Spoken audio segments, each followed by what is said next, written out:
ETF index mutual funds నేర్చుకుని stock మార్కెట్లో రాణించాలనుకుంటున్నారా? వెంటనే ఈ నెంబర్కి కాల్ చేయండి.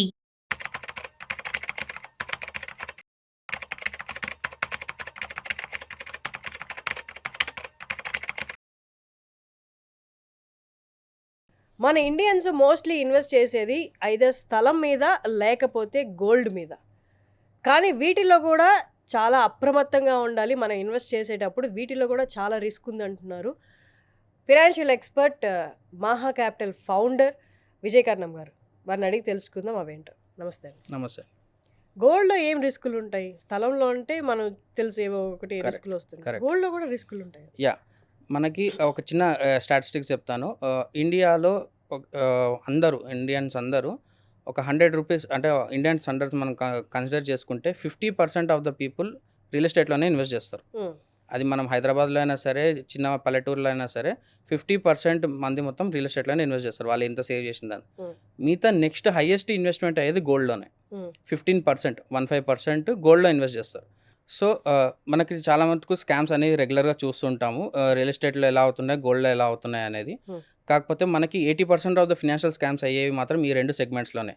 గోల్డ్లో ఎలా అవుతుంది అంటే చాలామంది గోల్డ్ స్కీమ్స్ రన్ చేస్తారు. కాకపోతే గోల్డ్ స్కీమ్స్ అసలు ఎవరు ఆథరైజ్డ్ అనేది ఎవరికి తెలియదు అనమాట.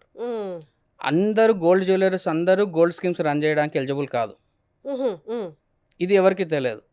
గోల్డ్ జ్యువెలరీ షాప్ ఉన్నంత మాత్రం గోల్డ్ స్కీమ్స్ రన్ చేయడానికి వాళ్ళకి పర్మిషన్ ఉండదు అనమాట. అది ఫస్ట్ థింగ్. సెకండ్ థింగ్ వచ్చేసి క్వాలిటీ ఆఫ్ గోల్డ్.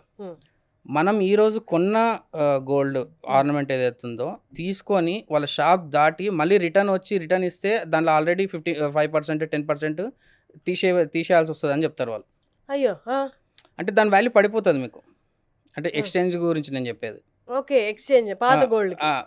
పాత గోల్డ్ అనేది మీరు డ్యూరేషన్ మనం ఎవరు చెప్పలేం కదా. కరెక్టే. ఇప్పుడు ఈ రోజు నేను తీసుకుంటున్నాను, 1 వీక్ తర్వాత వచ్చి ఎక్స్చేంజ్ అన్నా కూడా అది ఎక్స్చేంజ్ కిందకే కన్సిడర్ చేస్తారు. 1 ఇయర్ తర్వాత ఇచ్చినా కూడా అది ఎక్స్చేంజ్ కింద కన్సిడర్ చేస్తారు. మీకు 5% 10% ఏదైతే తీసేస్తారో అది మీరు లాస్ అయినట్లే కదా. మీరు గోల్డ్ ప్రైస్ పెరుగుతుందని చూస్తున్నారు కానీ ఈ ప్రాసెస్లో మీరు ఎంత లాస్ అవుతున్నారు అనేది ఎవరు చూడరు. ఎక్స్చేంజ్ టైంలో కరెక్ట్. మేకింగ్ చార్జెస్ ఇవన్నీ ఫస్ట్ కొనేటప్పుడు అప్లై అవుతాయి, ఎక్స్చేంజ్ అప్లై అవ్వవు కదా. కొనేటప్పుడు స్టోన్ ప్రైస్ చెప్తారు, అమ్మేటప్పుడు స్టోన్ అసలు ఏం లేదంటారు, పడేస్తారు. అవును. సో ఇవన్నీ రెగ్యులర్గా అందరికీ తెలుసు. కానీ ఎందుకు గోల్డ్ ఎక్కువ ప్రిఫర్ చేస్తారు అంటే ఎమోషనల్ అనమాట. Indians favourite precious metal gold. అవును. ఎందుకు అంటే మన ఇంట్లో వాళ్ళు కానీ మనము కానీ ఏదైతే అకేషన్ ఉందో అకేషన్ని గోల్డ్తో టైఅప్ చేస్తాం మనం. సో ఇది ఒక మంచి మార్కెటింగ్ కూడా మనం గోల్డే యూస్ చేస్తాం. ఎగ్జాక్ట్లీ. ఇది ఒక మనం మంచి మార్కెటింగ్ స్ట్రాటజీ అని కూడా మనం కన్సిడర్ చేయొచ్చు. అట్ ద సేమ్ టైం మన ఓల్డ్ ట్రెడిషన్స్లో మన టెంపుల్స్లో చూసినా కానీ మనకు కొన్ని వందల సంవత్సరాల నుంచి గోల్డ్కి అంత ప్రిఫరెన్స్ ఇచ్చారనమాట మన దేవతామూర్తులకు కూడా అంత గోల్డ్. ఎగ్జాక్ట్లీ. సో ఆ ఇల్యూషన్లో ఉండి అందరు గోల్డ్లో ఇన్వెస్ట్ చేస్తూ ఉంటారు. చాలామంది ఏం చెప్తారు, లాస్ట్ 3 ఇయర్స్లో గోల్డ్ అనేది చాలా ఎక్కువ రిటర్న్స్ ఇచ్చింది, స్టాక్ మార్కెట్ కంటే ఎక్కువ రిటర్న్స్ ఇచ్చిందని చాలామంది చెప్తారు. కానీ వాళ్ళకి తెలియంది ఏంటి అంటే 2008 నుంచి 2015 2016 టైంలో over the period of time ఒక 5 years 6 years వరకు గోల్డ్ ఒక్క రూపీ కూడా పెరగలేదు. యావరేజ్గా చూసుకుంటే మీరు ఫ్లక్చువేట్ అవుతూ ఆ రేంజ్ బౌండ్లోనే ఉంది కానీ ఓవర్ పెరగలేదు అనమాట. ఇప్పుడు లాస్ట్ 3 years మాత్రం డెఫినెట్గా పెరిగింది స్టాక్ మార్కెట్ కంటే ఎక్కువ. 10,000 అయిపోయింది. ఎగ్జాక్ట్లీ. ఇప్పుడు లాస్ట్ 3 years నుంచి చూసుకుంటే డెఫినెట్గా 1 lakh క్రాస్ అయింది. ఫర్దర్గా ఇప్పుడు ఫెస్టివ్ సీజన్లో 1.5 lakhs 1.2 కానీ పెరిగే ఛాన్సెస్ అయితే చాలా ఉన్నాయి. కాకపోతే మనం ఎప్పుడైతే గోల్డ్ని తీసుకుంటున్నామో నా పర్సనల్ సజెషన్ ఎప్పుడైనా సరే గోల్డ్ యాజ్ అన్ ఇన్వెస్ట్మెంట్గా ఎప్పుడు కొనొద్దు మనం. గోల్డ్ యాజ్ అన్ యాక్సెసరీగా, అంటే మనం బట్టలు ఎట్లా కొంటున్నామో షూస్ కానీ అంటే ఏదైనా సరే మనం ఒక వాచెస్ ఏదైనా కొంటున్నామో దానిలాగానే గోల్డ్ కొనాలి తప్పితే అదే యాజ్ అన్ ఇన్వెస్ట్మెంట్గా చూడొద్దు. అంటే బిస్కెట్లు కొనొద్దు, ఆర్నమెంట్స్ కొనమంటున్నారా? లేదు, ఆర్నమెంట్స్ కొన్నా కానీ లిమిటెడ్గా కొనమని చెప్తున్నాను. ఓకే.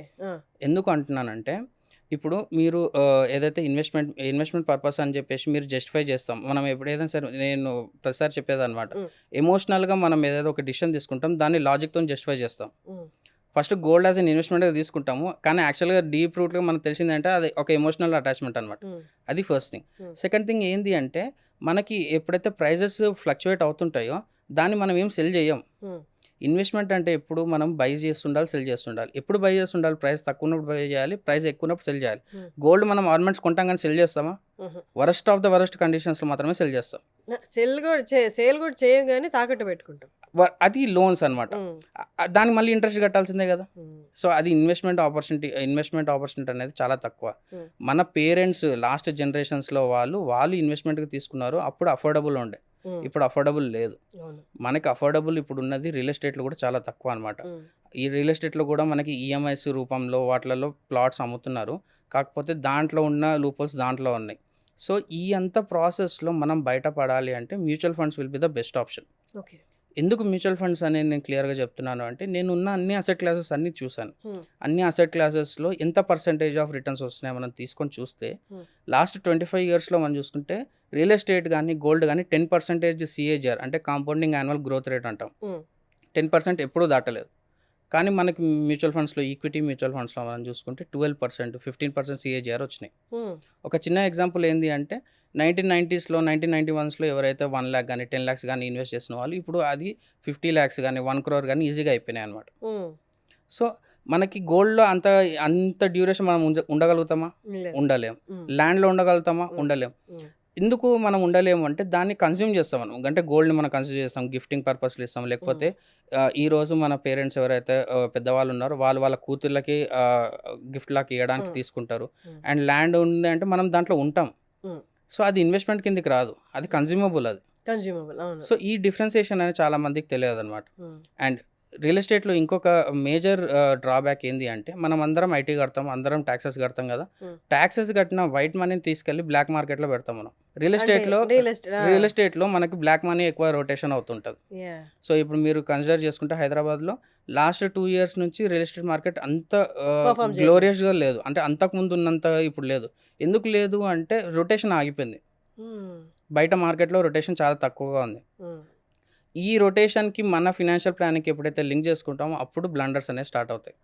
ఇప్పుడు సపోజ్ ఒక 5 years తర్వాత 10 years తర్వాత తన పాప పెళ్ళికి కోసమన్నా, లేకపోతే వాళ్ళ అబ్రాడ్ స్టడీస్ కోసం కానీ ఎవరైనా ప్లాట్లో ఇన్వెస్ట్ చేస్తారనుకోండి, ఇట్లాంటి పీరియడ్ ఒక 5 years 10 years తర్వాత మళ్ళీ రాదని గ్యారంటీ లేదు కదా, డెఫినెట్గా వస్తుంది. అప్పుడు వచ్చినప్పుడు వాళ్ళు ఏం చేయాలి? అసెట్ ఉన్నా సరే దాన్ని క్యాష్ చేసుకోలేరు కదా, మళ్ళీ దాన్ని సేల్ చేయాలి. సేల్ చేసినప్పుడు వాళ్ళు ఎంత పర్సెంటేజ్కి ఉన్నారు, ఎంత పర్సెంటేజ్కి అమ్మారు అనేది ఎవరు క్లారిటీ చెప్పరు కదా. సో ఇప్పుడు సపోజ్ ఒక 10 lakhs పెట్టి ఒక ప్లాట్ కొన్నాను, ఎమర్జెన్సీ సిచ్యువేషన్లో నేను అమ్మడానికి పోతే 6 lakhs 8 lakhs కడతారు తప్పితే 15 lakhs ఎవరు అమ్మరు కదా ఎమర్జెన్సీలో. ఎగ్జాక్ట్లీ. సో అట్లా ఈ డ్యూరేషన్లో మనకి ఎగ్జాక్ట్ పర్సెంటేజ్ రిటర్న్స్ అనేది ఎవరు మనకు క్యాలిక్యులేట్ చేసి చెప్పరు, మనం చూసుకున్నా కూడా చాలా తక్కువగా ఉంటుంది. అట్లా చూసుకుంటే మ్యాక్స్ టు మ్యాక్స్ 10% కంటే దాటలేదు ఎప్పుడు. కానీ అదే మీరు మ్యూచువల్ ఫండ్స్లో మీరు చూసుకుంటే, ఈక్విటీ మ్యూచువల్ ఫండ్స్లో మీరు ఎప్పుడైతే చూసుకుంటే డెఫినెట్గా 12 to 15% అనేది డెఫినెట్గా మనకు వస్తుంది. అండ్ మీరు ఇంకో కొంచెం మంచిగా అడ్వైజర్ హెల్ప్తో మీరు ఏదైనా చేసుకోగలిగితే ఇంకా దాన్ని అవుట్ పర్ఫామ్ చేసే ఛాన్సెస్ ఉంటాయి అన్నమాట. ఓకే. సో దాంట్లో టెక్నికల్ టర్మ్స్ చాలా ఉంటాయి. రీబ్యాలెన్సింగ్ చేసుకోవడం కానీ, దాన్ని ట్యాక్స్ ఆప్టిమైజేషన్ కోసం రిలేటెడ్ ELSS మ్యూచువల్ ఫండ్స్లో ఇన్వెస్ట్ చేయడం కానీ, ఇట్లాంటి వేరే కేటగిరీస్ ఆఫ్ మ్యూచువల్ ఫండ్స్ ఉన్నాయి. వాటిలో మీరు కరెక్ట్ డైవర్సిఫికేషన్ చేసుకున్నారనుకోండి, డెఫినెట్గా మీకు లిక్విడిటీ అనేది ఉంటుంది. లిక్విడిటీ అనేది చాలా ఇంపార్టెంట్ కాన్సెప్ట్. ఏంటి అంటే, ఇప్పుడు సపోజ్ మనకు ఒక ఎకరం పొలం ఉంది, ఎమర్జెన్సీలో అమ్ముదామని పోతే ఒక 200 యార్డ్స్ 500 యార్డ్స్ ఎవరు కొనరు, కొంటే 1 acre మొత్తం కొనేస్తారు. కానీ మ్యూచువల్ ఫండ్స్లో అలా కాదు. మీకు ఒక ₹1 కోటి మ్యూచువల్ ఫండ్స్లో ఉన్నాయంటే మీకు కావాల్సిన 2 lakhs వితిన్ 2 days మీకు అకౌంట్లోకి పడిపోతాయి. అది లిక్విడిటీ అనమాట. ఇప్పుడు గోల్డ్ కూడా అట్లాగనే, గోల్డ్ నుంచి మీరు లోన్ తీసుకోవచ్చు, కానీ ఒక గోల్డ్ ఆర్నమెంట్ని హాఫ్ చేసి మనం సేల్ చేయలేం కదా. అది లిక్విడిటీ. మ్యూచువల్ ఫండ్స్లో మీకు ఆ లిక్విడిటీ ఉంటుంది అండ్ వితిన్ 2 days మీకు అకౌంట్లోకి అమౌంట్ వస్తుంది. అదే మీరు ల్యాండ్ని మీరు సేల్ చేయాలంటే అట్లీస్ట్ 6 months పడుతుంది. అంతే. గోల్డ్ ఆర్నమెంట్ని మనము లోన్ పెట్టడానికి కూడా చాలామంది ఒప్పుకోరు. ఇంట్లో గోల్డ్ని లోన్కి పెట్టడానికి కూడా చాలామంది ఒప్పుకోరు, ఎమోషనల్గా ఫీల్ అవుతారు.